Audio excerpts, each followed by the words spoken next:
Synopsis of Zephaniah by J. N. Darby. Zephaniah sets before us the judgment of the Spirit of God with respect to the condition of the testimony rendered to the name of God in this world, at a moment when there was some outward restoration by means of a king who feared God. God has granted this favour more than once to his people, even as he has endured with long suffering their rebellion and revolt, and in both cases he would have us see the true moral condition of that which bore his name, the judgment which a spiritual heart would form, which his Spirit formed, with respect to that condition, a judgment which should be authenticated by that which God would execute upon his people and upon the Gentiles, when long-suffering should no longer be of any avail. These two subjects constitute the two principal divisions of the prophecy, the announcement of God's purposes with respect to the judgment that he would execute, and the display of that condition which led to the judgment.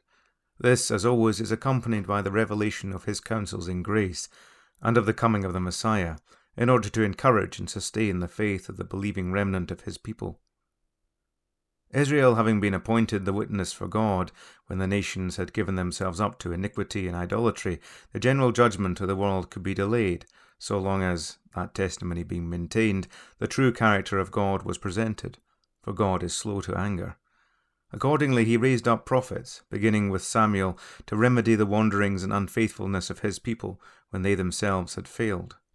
So long as this extraordinary testimony of grace and the warnings and chastenings that accompanied it served to maintain some glimmerings of truth and righteousness on the earth, Jehovah withheld his hand, ready to destroy that which dishonoured God and oppressed man.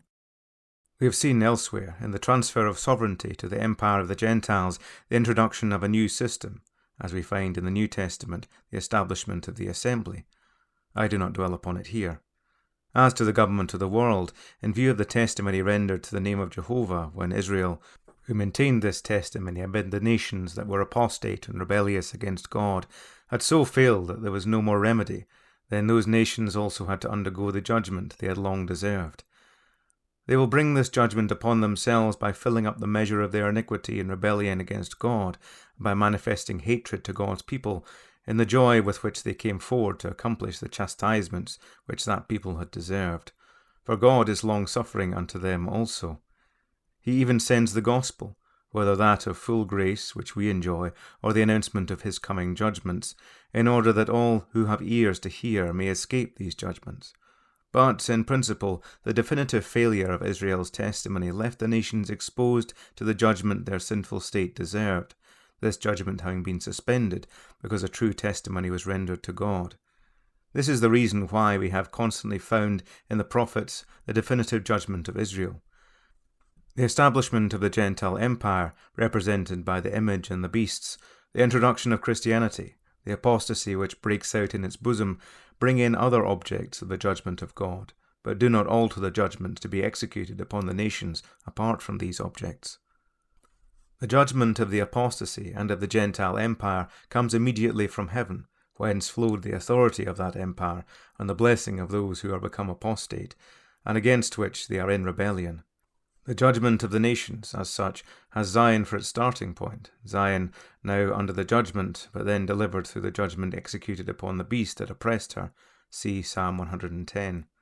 The events spoken of in Daniel, the New Testament prophecies, and in part Zechariah, are omitted by those of the prophets who have for their subject the proper relations of the earthly people with God in Zion, and the judgment of Jerusalem and the Jews is connected in their prophecies with that of the nations, the judgment of the latter being involved in that of the people, who no longer rendered any testimony to Jehovah, but caused his name to be blasphemed.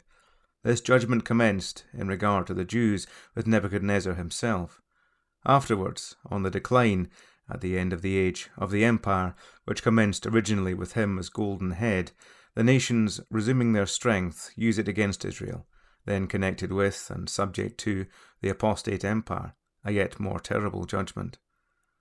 Thus all the nations will be gathered against Jerusalem, and, filling up both the judgment of the people and their own iniquity, will occasion the intervention of the God of mercy in favour of his people, according to his promises and purposes of grace, the deliverance of Israel being accomplished in the judgment executed upon those who come up against them, and who, in coming against them, are against Jehovah and his Christ also. This will be the judgment that will go forth from Zion, while the beast will have been destroyed by him who came forth out of heaven. The dates attached to the books of the prophets are connected with the different characters of this series of events. Isaiah and Micah, as well as Hosea and Amos, although the latter two less directly, are occupied with the revelation of the Son of David, the deliverer and defender of his people in Jerusalem. Hezekiah, raised up after the miserable reign of Ahaz, gave occasion for these revelations, which taught the faithful, while unveiling the iniquity and the real condition of the people, that they must look forward and rest only in God's thoughts, who raised up this pious king for the temporary restoration of his people, and who would grant them a complete and eternal deliverance by the true Emmanuel. Isaiah, in the first three as well as in the last chapters of his prophecy, dwells on the connection of which we have spoken between the judgment of Israel and that of the nations. Josiah did not present in the same manner the coming Redeemer. Spared the sight of the ruin of Jerusalem on account of his piety, he falls himself by the hand of strangers. The glory and peace, the hope of Jerusalem for the time being, disappear with him, and its judgment succeeds. Zephaniah prophesied under his reign. The prophet takes no notice of the temporary piety of the people who, see Jeremiah 3, at heart were not changed. He takes the general ground of Israel's condition and consequent judgment in connection with its effect on the nations. We have seen that Nebuchadnezzar is the first who executes this judgment, although both the judgment and the prophecy that speaks of it go much farther. The prophet begins by declaring that the land should be reduced to complete desolation. Afterwards, that Judah, Jerusalem, their false gods, and their priests should be smitten by the hand of Jehovah. The idolaters, those who mingled the name of Jehovah with that of other gods, those who had turned their back from Jehovah, those who had not sought him, each one is called to hold his peace at the presence of the Lord Jehovah, for the day of Jehovah was at hand. He had prepared his sacrifice, he had invited his guests, and in the day of his sacrifice the king, the prince, and the king's children should be visited by his hand. Violence and deceit should receive their just reward. The day of Jehovah should cause a cry to be heard from the gates of Jerusalem. He would search Jerusalem as with candles, and make manifest the folly of those who denied his intervention either for good or for evil. The prophet then declares, in general but most forcible terms, the terrors of the day of Jehovah. The whole land should be devoured by the fire of his jealousy. We have here the whole land, Jerusalem and Judah, judged in the great day of God. This division of the prophecy ends here. Chapter 2, while revealing the character of the nation, addresses itself to her, in order that all those at least who fear Jehovah may be hidden in the day of his anger. They are called to gather themselves together and to seek Jehovah before the decree of judgment should have brought forth, and his fierce anger should overtake them. Thus the remnant are distinguished. The meek who have wrought righteousness are called on to seek meekness and righteousness, in order that they may be hidden, although the testimony is addressed to the whole nation. For, after all, God remembered the counsels of his grace. His dealings in this respect are developed in a remarkable manner in the rest of the prophecy. The judgment should be upon the whole territory of Israel, occupied in many parts by strangers hostile to the people. The effect of the consequent desolation should be, for the gifts and calling of God are without repentance, to leave the whole land free for the possession of Israel. For Jehovah would visit them, and would bring again his captives, and the remnant of his people should possess it. Jehovah would judge and famish all the gods of the earth, and all men should worship him, every one from his place, even all the isles of the nations. Ethiopia, Nineveh, all the mighty ones of the nations should fall and be made desolate.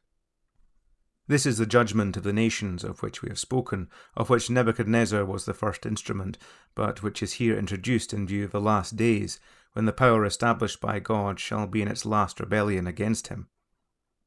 Amid this judgment of the nation, Jerusalem holds a chief place. In chapter 3, the Spirit of God, while laying open the iniquity which occasioned it, turns towards the remnant, and exhorts them to wait upon Jehovah, since all hope was gone. He enlightens them with respect to his dealings, and reveals to them in what manner these will result in blessing to Israel. God had been in the midst of the holy city, now polluted, but she would not draw near to him, nor obey him. Her princes were the violent of the earth, her judges were rapacious, her prophets vain and treacherous, her priests polluted the sanctuary. Jehovah was there to show them their sins and his judgment, but the wicked were shameless in their iniquity. Doubtless Jehovah had cut off the nations and made them desolate, but surely Israel, however chastised, would receive instruction. Jehovah would not be compelled to cut them off. But they had diligently corrupted all their doings. Because they would not hearken to Jehovah, who had shown them such loving kindness, who had been so near unto them, Israel, unnamed, sinks to the level of the nations, who are the objects of the just judgment of God, and the remnant is called, verse 8, to wait upon Jehovah alone, who is about to execute this judgment, to await the moment, since nothing touched the hardened hearts of the people, when Jehovah should rise up to the prey. Until that moment nothing could be done. Israel would not hearken. Judgment did not belong to the remnant, and this judgment alone could put an end to their distress. God would assemble all the nations to pour his fierce anger upon them, the solemn and universal testimony of the prophets. But then he would turn to them a pure language, that they should call upon the name of Jehovah to serve him with one consent. He would also gather together all the dispersed of Israel from the most distant lands. Jerusalem should no longer remember her shame. Her transgressions should be entirely blotted out. The proud should be taken away from among her. A humble and despised people should be in the midst of her, whose refuge should be Jehovah alone. The little remnant should do no iniquity, neither should they speak lies. They should feed and lie down in safety. None should make them afraid.